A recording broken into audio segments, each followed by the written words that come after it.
जय जगन्नाथ। आपण मानंकु समस्तंकु मोर नमस्कार।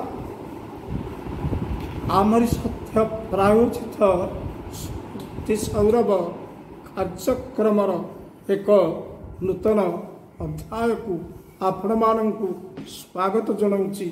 मु रमाकांत मिश्र। प्रिय दर्शक बंधु, प्रिय श्रोता बंधु, आज आमे यही शक्ति माध्यम आमे कौन शुणा कौन आलोचना करिबा। आज आमर आलोच्य प्रसंग आमे या नबा छे आमे देवता को प्रकृत रे पाइबा कोठी। देवता को आमे प्रकृत रे पाइबा कोठी। देवतांकर बास केउठारे ए संपर्क रे अल्प किछि कही। ये तो विस्तृत कथा, अल्प किछि कहिबा। सेई नीतिशास्त्र रे कहा जाइछि, न देवो विद्यते काष्ठे न पाषाणे न च मृण्मये भावेहि विद्यते देव तस्मात् भावो हि कारणम। ये कथाटी कहा जाइछि, न देवो विद्यते काष्ठे। देवता काठ भितरे नाहंती, न पाषाणे पाषाण भितरे नाहंती, न च मृण्मये माटी भितरे नाहंती। न च मृण्मये हाले देवता कोठी अछंती।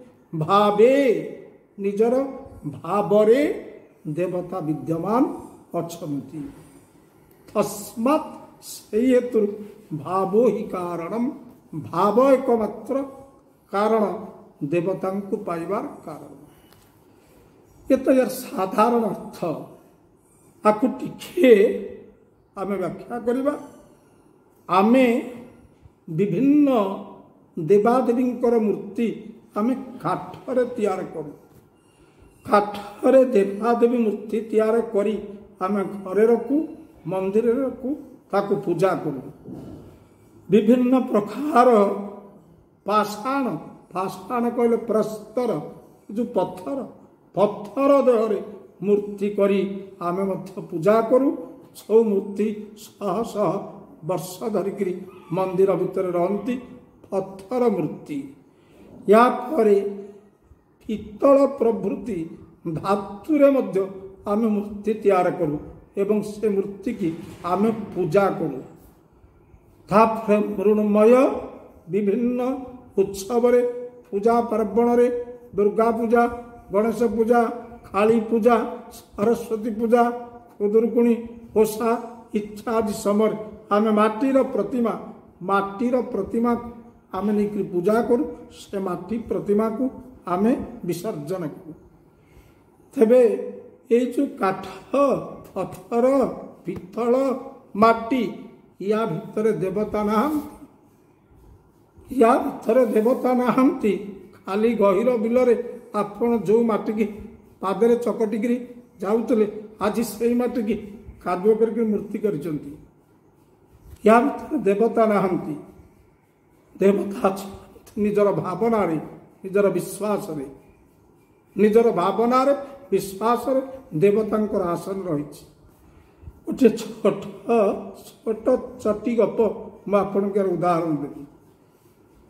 दिनकर घटना, नयागढ़ महाराजा जे विनायक सिंह मानधाता, सीए जगन्नाथ दर्शन करने जाइछन्ति। जगन्नाथ मंदिर भितर जगन्नाथ को दर्शन करू। दर्शन कला बेले राजा सहित तांकर अनुचर वर्ग जाइछन्ति। बेले सेठारे उपस्थित अछन्ति राजकवि उत्कल घंट जदुमणि महापात्र, हास्यरसिक कवि, चमत्कार कविता, आशु कवि। राजा जितेबाला हाथ जोड़ी ये प्रणाम करती, सेठी जदुमणि स्तुति ठाकुर उद्देश्य गाइले। आशु कविता पदे पढ़ीदे। କ'ଣ ପଢ଼ିଲେ? କେଉଁଠାରେ ଖଡ଼ୁ ଗଡ଼ୁ କେଉଁଠାରେ ମୁଦି, କେଉଁଠାରେ ବୋଲାଉଛ କରୁଣା ବାରିଧି। ଏ ପ୍ରଭୁ, ତୁମେ କେଉଁଠାରେ ଖଡ଼ୁ ହୋଇ ତମେ ହାତରେ ରହିଛ, କେଉଁଠାରେ ଗଡ଼ୁ ହୋଇ ତମେ ପାଣି ବୁହା କାମରେ ଲାଗିଛ, କେଉଁଠାରେ ତମେ ମୁଦି ହେଇ ଆଙ୍ଗୁଠିରେ ରହିଛ, ଆଉ କେଉଁଠାରେ କରୁଣା ବାରିଧି, ଦୟାର ସିନ୍ଧୁ, କୃପା ସିନ୍ଧୁ, କରୁଣା ସାଗରର ଅବତାର ନେଇ ମନ୍ଦିର ଭିତରେ ରସିକି ପୂଜା ପାଉଛ। ରାଜା ଯାହା ତାଙ୍କ ହୃଦୟରେ ଭକ୍ତି ଆସୁଥିଲା, ରାଜା ହସି ପକେଇଲେ। ଯଦୁମଣିକି ପଚାରିଲେ, ଏମିତିଆ କ'ଣ ଗୋଟେ ସ୍ତୁତି ତମେ ପଢ଼ିଲ? ପ୍ରଭୁ କେଉଁଠି ଖଡ଼ୁ ହେଇଥିଲେ, ପ୍ରଭୁ କେଉଁଠି ଗଡ଼ୁ ହେଇଥିଲେ? ନା ଆଜ୍ଞା ଦେଖନ୍ତୁ, ଯଦୁମଣି ସେଠି ଗୋଟାଏ ପଦ କହିଲେ। କ'ଣ କହିଲେ? କହିଲେ ଇବା ପଥର ଜଗା କାଠ ଆଉ ସବୁ ଦିଅ ମାଠ ମାଠ।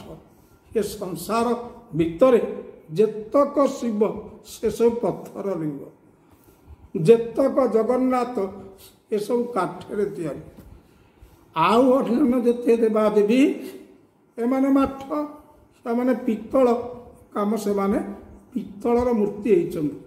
ଆପଣ ମହାରାଜ ବିଚାର କରନ୍ତୁ, ସବୁ ପିତ୍ତଳକୁ ଆମେ ଘରେ ମୂର୍ତ୍ତି କରିକି ବସଉଛୁ, ଏ ପିତ୍ତଳଟା ଖଡ଼ୁ ହେଇ ନାରୀମାନଙ୍କ ହାତରେ ଲାଗୁଛି।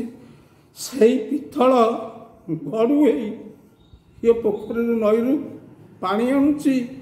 ସେଇ ପିତ୍ତଳ କେଉଁଠି ତ କରୁଣା ବାରିଧି, ୟାମାନେ ଦୟାସାଗର ହେଇକିରି ସିଏ ବସିଛି ମନ୍ଦିର ଭିତରେ ମହାପ୍ରଭୁ ବୁଲେଇକିରି, କିନ୍ତୁ ମୂଳ ହେଉଛି ପିତ୍ତଳ।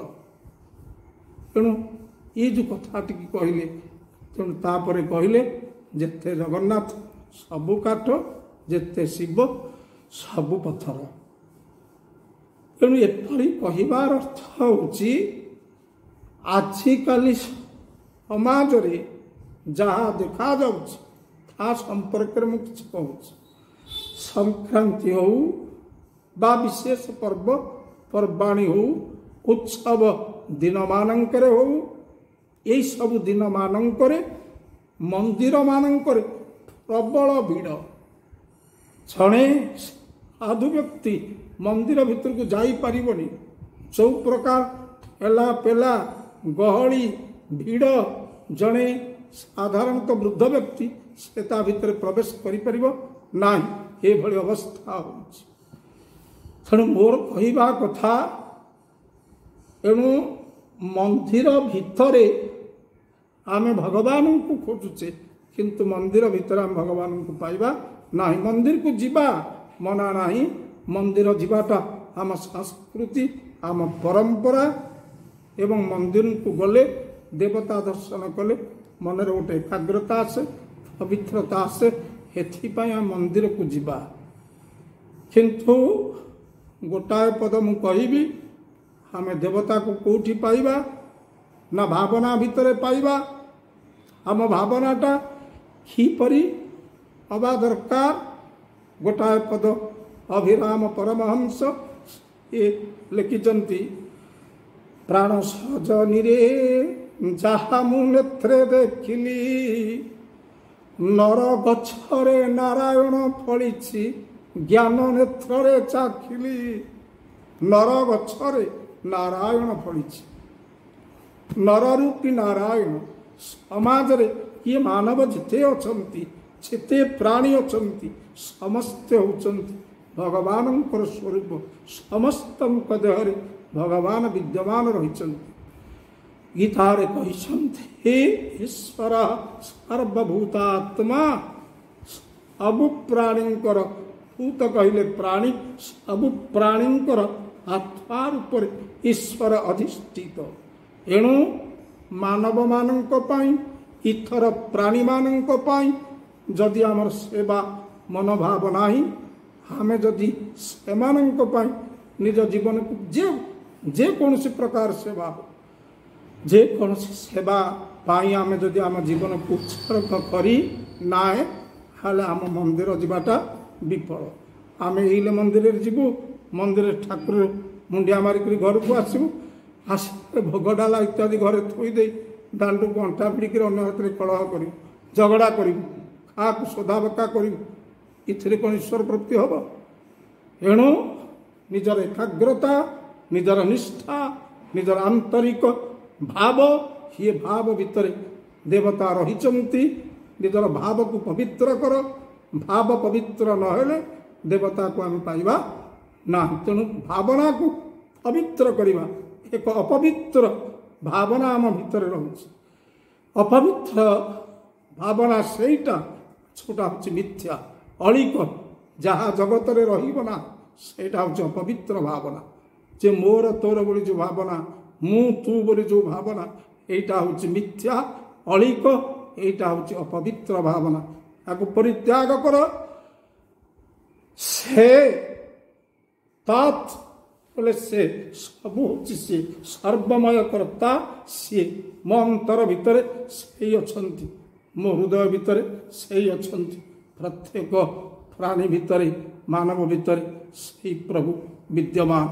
ଏପରି ପବିତ୍ର ଭାବ ଯେତେ ଦିନ ପର୍ଯ୍ୟନ୍ତ ଅନ୍ତରରେ ନ ଆସିଛି, ଆମେ ମନ୍ଦିରରେ ବା ଅନ୍ୟାନ୍ୟ ମେଳା ମହୋତ୍ସବରେ ଯେତେ ଗହଳି ଚହଳି କଲେ ମଧ୍ୟ, ଯେତେ ଡାକିଲେ ମଧ୍ୟ ଆମକୁ ଈଶ୍ୱର ପ୍ରାପ୍ତି ହେବ ନାହିଁ, ଆମେ ଭଗବାନଙ୍କୁ ପାଇପାରିବା ନାହିଁ।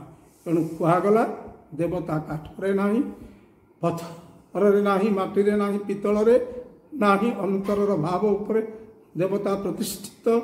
ଅତୀତରେ ଯେଉଁ ଭକ୍ତମାନଙ୍କର କୀର୍ତ୍ତି ଆମ ପୁରାଣ ଇତିହାସକୁ ମଣ୍ଡନ କରି ରଖିଛି, ସେମାନେ କେବଳ ଭାବ ଯୋଗୁଁ ଭଗବାନଙ୍କୁ ପାଇଛନ୍ତି। ସେପରି ଭାବ ଆମ ହୃଦୟରେ ପୋଷଣ କରିବାକୁ ପଡ଼ିବ। ଏତିକି କହି ଆଜି ଏହି ଶକ୍ତି ସୌରଭ କାର୍ଯ୍ୟକ୍ରମର ପରିସମାପ୍ତି କରୁଛି। ପୁଣି ସାକ୍ଷାତ ହେବ ଏକ ନୂତନ ଅଧ୍ୟାୟରେ। ସମସ୍ତଙ୍କୁ ନମସ୍କାର।